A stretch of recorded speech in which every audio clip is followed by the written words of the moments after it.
Sonic the Hedgehog was not the first Sonic game I had ever played. That honor belongs to Sonic the Hedgehog 2. Sonic the Hedgehog was also not the first Sonic game I'd ever owned. That honor belongs to Sonic & Knuckles, which was a pack-in title when I got my Sega Genesis as a kid. However, Sonic's first outing is actually one of my favorite titles in the series. Something about the game feels very innocent to me. Perhaps it's the lack of a spin dash, making the gameplay mechanics incredibly simple, as all you can do is jump. Perhaps it's the set pieces, which all feel wildly different. Since these were the first Sonic levels ever, Sonic Team didn't have to worry about trying to make them different from previous games for the sake of being different. Something about the flow of the levels also feels great, with some levels being little more than speed fests, and others being more platform focused. I also enjoy how there aren't any more characters than there needs to be. Just one hero, Sonic, and one bad guy, Eggman. It's just a classic good versus evil tale with no filler clogging things up. It also represents a time where a small team with a reasonable budget and the freedom to be creative was all one needed to create a blockbuster AAA title. Sonic the Hedgehog was also the first game I ever reviewed for this channel, but don't go watch that video, it's dreadful.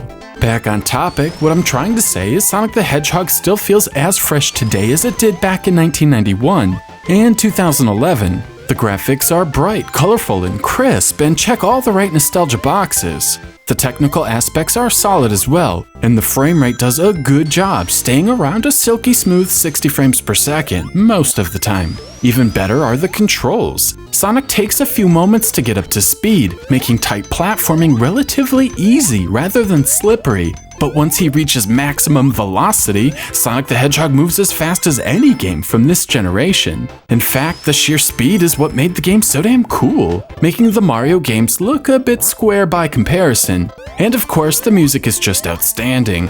Many of Sega's earlier efforts had a distinct awkwardness to them, with questionable representations of string instruments, which I like to call Genesis twang. Sonic the Hedgehog has none of this, however, and uses the FM sound chip the way it was intended. The result is some exceptionally rich sound, especially the horned instruments. When combined with the catchy melodies, you have one of the better soundtracks to ever grace the Sega Genesis. Sonic the Hedgehog is not perfect, however. Enemy placement is sometimes questionable, causing you to lose all of your rings when you follow the normal path of a stage. In some ways, it rewards memorization, because collecting 100 rings awards an extra life, and having 50 rings at the end of the stage opens up the bonus level. The bonus levels are also just okay, and feel more like technical demonstrations of fake rotation effects than something truly fleshed out. Still, a few hiccups aside, I find the game to be an absolute blast to play and mandatory for every Genesis collection. This, of course, brings us to the year 2006. A full 15 years later. To celebrate this milestone, Sega released two games, Sonic the Hedgehog for home consoles and Sonic the Hedgehog Genesis for the aging Game Boy Advance.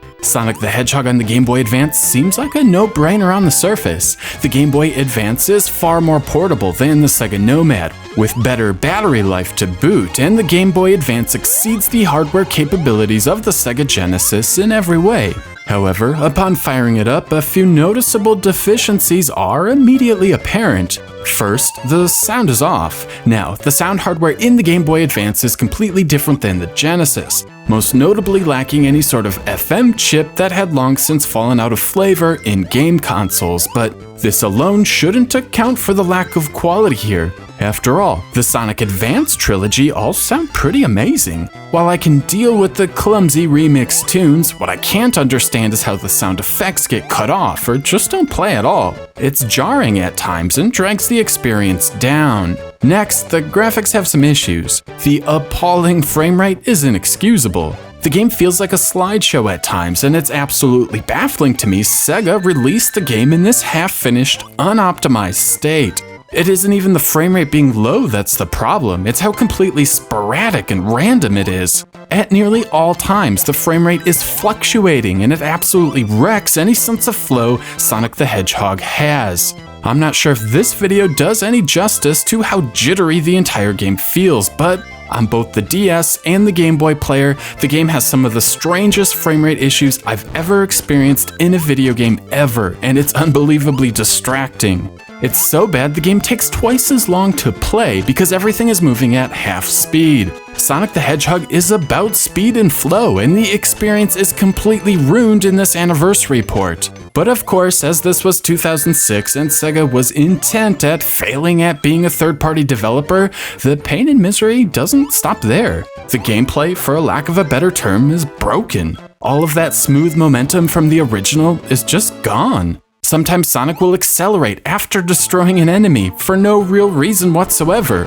Momentum is also not always lost when hitting a wall, which again is incredibly frustrating.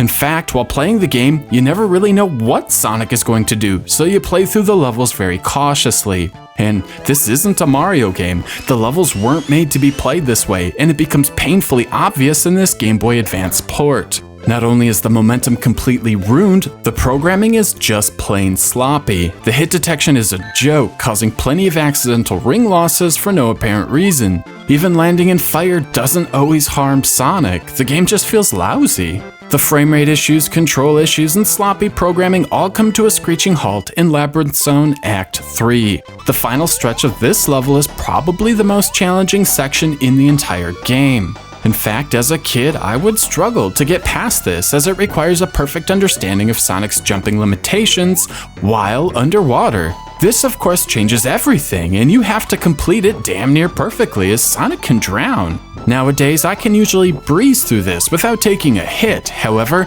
I can't get past it in Sonic the Hedgehog Genesis. The controls are just too sloppy to execute the jumping with the precision required. Add in screen crunch due to the Game Boy Advance's limited resolution, and you have one of the more frustrating moments in gaming I've had all year. Now, I wouldn't normally offer such an authoritative opinion on a game when I can't at least beat it, but I honestly doubt anything happens in the game's final chapter that could possibly redeem it. The frame rate is still going to suck, the controls will still be wonky, and the programming is still probably the sloppiest ever found in a Sonic game.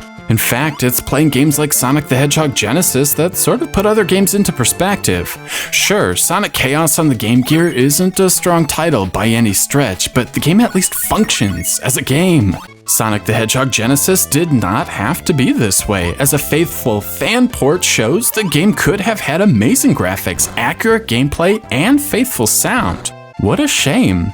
Of course, this doesn't make for an interesting face-off, and I suspect most of you knew the outcome of this before the video even began. Sonic the Hedgehog on the Sega Genesis remains one of my favorite titles of all time.